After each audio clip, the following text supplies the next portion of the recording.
আমরা যদি বাহুবলী 2 এর জন্য কত ওয়েট করেছে কাটাপ্পা বাহুবলী কো কিউ মারা। So thank you. স্পেশালি আমরা যদি কমার্শিয়াল জওয়ান দেখতে পারি, আমরা যদি পুষ্পা 2 এর জন্য ওয়েট করতে পারি, সেটাও একটা কমার্শিয়াল ফিল্ম। আমরা যদি বাহুবলী 2 এর জন্য কত ওয়েট করেছে কাটাপ্পা বাহুবলী কো কিউ মারা। সো আমরা আমাদের বাংলায় কমার্শিয়াল কেন দেখতে পাবো না? আর কমার্শিয়াল ফিল্ম ছাড়া তো হাজার কোটি ক্লাবে যাওয়া যায় না, বস আপনিও তো দেখেছেন। সো সেই দিক থেকে আমি সবসময় চাই এবং সবসময় চাইবো এবং সবাই চাই, আমরা সিনেমার সাথে যারা জড়িত, ইনফ্যাক্ট আপনিও চাইবেন যে সিনেমা হলে যতক্ষণ থাকবেন আপনি ততক্ষণ আসলে খুব এনজয় করতে চান, তার পাশাপাশি একটা ভালো গল্পও দেখতে চান। সো এখন আসলে এরকম কমার্শিয়াল বড় সিনেমা হওয়া উচিত। আর ইনফ্যাক্ট একটা কথা বলে রাখি যে এখন কিন্তু কমার্শিয়াল ফিল্ম আর ক্লাসিক ফিল্ম এর মধ্যে কোনো ডিভাইডেশন নেই। এখন মানুষ দেখতে চায় একটা ভালো ফিল্ম। সেটা কমার্শিয়াল ফিল্মের, আপনি দেখেছেন যে যতগুলো কমার্শিয়াল ফিল্ম সুপার হিট করেছে প্রত্যেকটা কমার্শিয়াল ফিল্মের একটা চমৎকার গল্প ছিল, তার সাথে সাথে যত রকম যা লাগে উপাদান সবই ছিল। সো তুফানও তাই ঘটেছে। এটা একটা সুপার কমার্শিয়াল ফিল্ম, বাট সব পরিবারের দেখার মতো একটা ফিল্ম। পরিবার পরিজন আত্মীয় স্বজন সবাইকে নিয়ে, বন্ধু বান্ধব সবাইকে নিয়ে এনজয় করার মতো ইটস এ গুড ফিল্ম। একটা চমৎকার স্টোরিও আছে, গল্প আছে, এবং এটা একটা মৌলিক সিনেমা। আপনি আগে দেখুন, দেখতে আপনার ভালো লাগবে ইনশাআল্লাহ। একদমই না বস।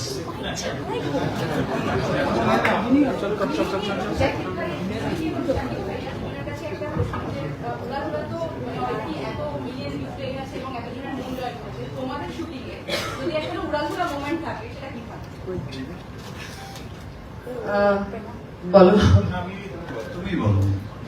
আমি বলবো।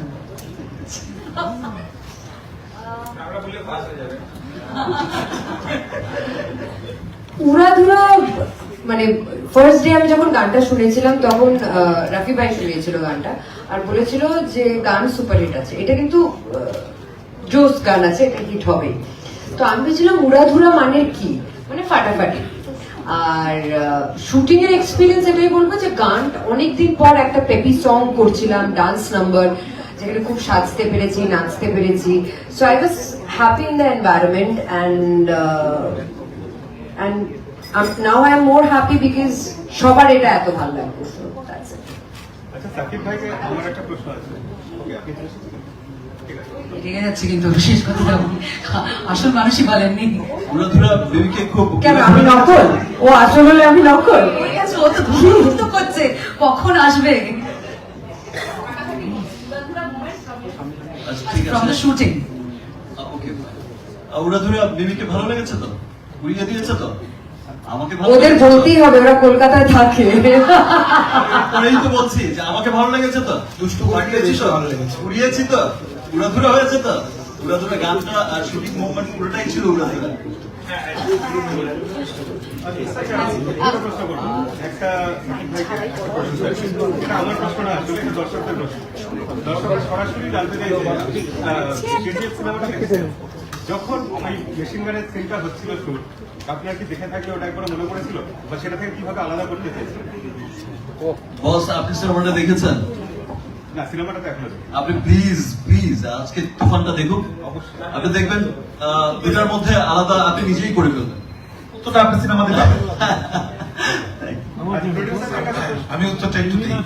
সেটা হচ্ছে না, বলে একবার আচ্ছা, এই যে বারবার এটার ফিগারটা নিয়ে যে কত ব্যবসা করেছে এরকম একটা আলোচনা আসছে, স্পষ্ট উত্তর একটু জানতে চাই। দর্শকরা আসলে চান যে কত টাকায় সিনেমাটা তৈরি হয়েছে, এখন কত টাকা ইনকাম করেছে। আচ্ছা, তো এই প্রশ্নের উত্তরটা আগে দিই, তারপরে এটাতে ব্যাক করি। প্রথম কথা হচ্ছে বাংলাদেশে কোনো বক্স অফিস নাই এবং বাংলাদেশে যে সিঙ্গেল স্ক্রিনগুলো আছে ওখান থেকে আমাদের ম্যানুয়ালি আসলে কালেক্ট করতে হয় ডেটাগুলা। সো এই কারণে আমরা স্পষ্টভাবে কিছু বলতে পারি না যতক্ষণ না আমাদের কাছে কালেকশনটা আসে। এই জন্য এখনো this is too early to make a comment on that. এটা হলো একটা। আর দুই নম্বর হচ্ছে ওইটাতে একটু আসি, সাকিব ভাই যেটা বললেন ঠিকই বলেছেন, আসলে সিনেমাটা কেন দেখতে হবে, দেখেন আপনি হিন্দি সিনেমাতে আপনি অথবা হলিউডের কোনো ফিল্মেও আপনি অনেকগুলো সিনেমায় একই ধরনের লুক আপনি পাবেন, কিন্তু ইনফ্যাক্ট আপনি যদি বলেন জন উইকে কিয়ানো রিভসের লুক, আবার রণবীর কাপুরের অ্যানিমেলের লুক, তুফানে শাকিব খানের লুক, আপনি মিল তো পাবেনই। কিন্তু বিষয়টা হচ্ছে এখানে কি গল্পটা বলা হচ্ছে এবং ওই লুকের সঙ্গে সেই এই গল্পটার বা এই সিনেমাটার মানে ক্রাফটিংটা কিভাবে করা হয়েছে, এটা অনেক ইম্পর্টেন্ট।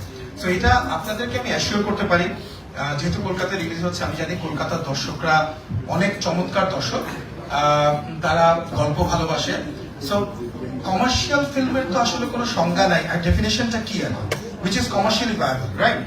সো আপনাদেরকে এটুকু বলতে পারি আমরা যে এই সিনেমাটা একটা মৌলিক গল্পের সিনেমা, এবং এখানে যেমন চমৎকার গান দেখেছেন আপনারা, চমৎকার ফাইট আপনাদের চোখে পড়েছে বিভিন্ন ক্লিপিং এ, বিভিন্ন অথবা ট্রেইলারে।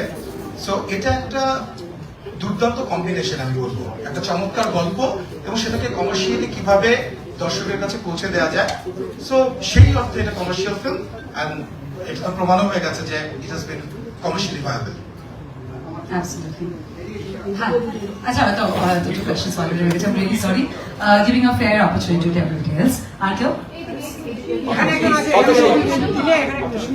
এটা শুরু করে দাও।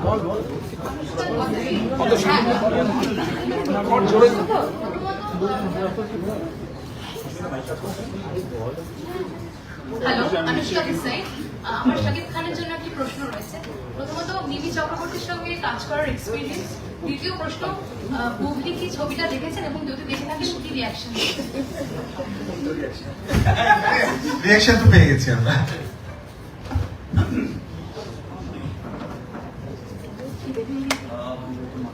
প্রাসঙ্গিক প্রশ্নটার মিমির সাথে কেমন ছিল?